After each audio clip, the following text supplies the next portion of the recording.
Now we're in our vehicle and we are going to identify what type of seatbelt system that we have. So vehicles made after 1996, they had to have the ability to install a car seat in their vehicle. So what most vehicles have is what we call a switchable retractor. And what that means is that the seatbelt system has the ability to switch into a locking mechanism to install a car seat.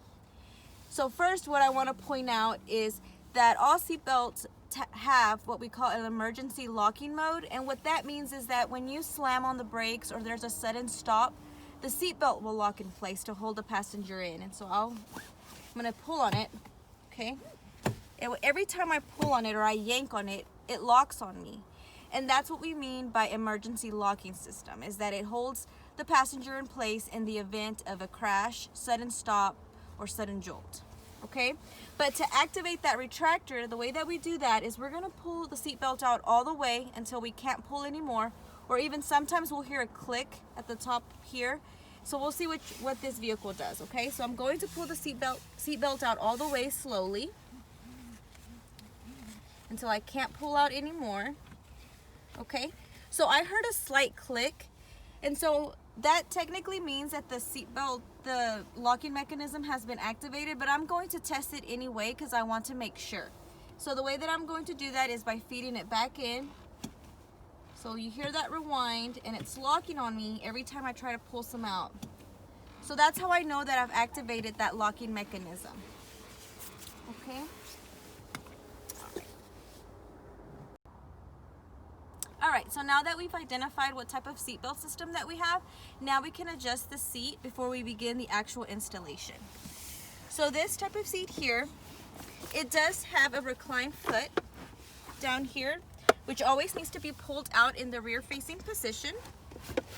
And if you look here on the side, there is an arrow. And that arrow should always be level with the ground. Now, if you're unable to get a good 45-degree angle for the seat, then we have full and half noodles. And these help adjust that angle so that it's level with the ground, okay? We're going to use a half noodle in this vehicle. So I'm going to place it here in between the buckles, and then I'm going to place the seat on top of it, okay? Now I'm going to check the angle again. So now the seat looks like it is level with the ground. Okay, and so now I can begin the installation. So what I'm gonna do is this type of seat here has these straps on the side where you can remove the upholstery so that you can see what you're doing. And so I like to remove it so that it doesn't get in the way, and it allows my hands to go through the belt path without much of a problem. Okay, so the first thing that we want to do is we want to pull out enough seat belt so that I can pass it through the belt path and buckle it in. I don't want to pull it out all the way to activate that locking mechanism. I just want to pull out enough so that I can pass it through and buckle it in. Okay, so I'm just going to pull out some, and then I'm going to pass it through the belt path here. And I'm going to buckle it in. Okay.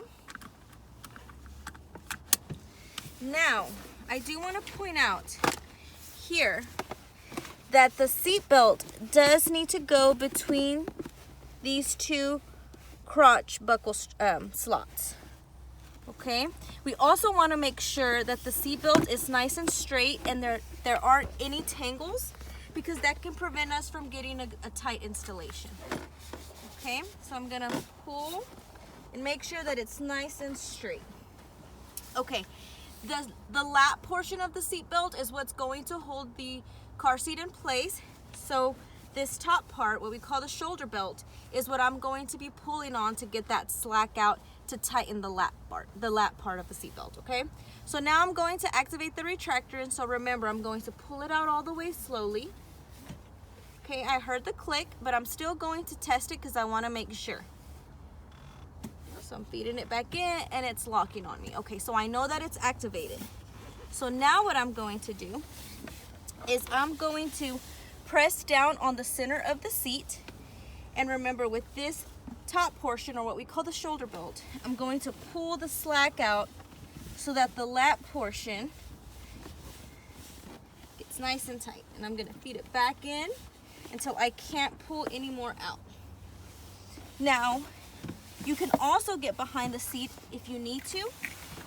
You can get behind it like this, put your hand down in the center, and pull that top part, the shoulder belt part, up, and then just feed it back in. So either works fine, whichever one works best for you is the one that you want to use. Okay, so now I know that I've gotten as much as I can, and now I'm going to test it. We always want to test at the belt path, so right here, I'm going to place my fingers right here on the belt path, and I'm also doing it on this other side, and I'm going to gently move it side to side or front to back. And I don't want any movement more than an inch. So this installation looks good because I don't have any movement more than an inch side to side or front to back. So now that we've completed the installation, now we can place the child in the car seat. All right, so we've completed our installation. The car seat does not move more than an inch side to side. And we did install this car seat in the center position. And the reason we did that is because it is considered to be one of the safest positions because it protects children from side impact crashes. So now what I'm going to do is I'm going to place my child in the car seat. Again, remember, we always want to make sure that their bottom is at the very back of the seat. Okay, and that this crotch buckle is in front of them. If it's too behind them, or if they don't have enough room, you can just move the crotch buckle up to the next one, okay? Remember, the harness straps need to be at or below their shoulders. So I'm gonna buckle her in. And before I begin to tighten it, I like to pull the harness from the hip area and pull it up towards the shoulders so that can help me with the tightening some. And then I'll proceed to tighten it. So we're gonna pull on the tightening strap, adjust, and then tighten some more. Okay, so remember, we want the chest clip at armpit level, the harness strap snug to where you can't pinch any more of the strap, and obviously not cutting into the child's skin. Okay, so this child is good to go, and she's ready to go on a ride.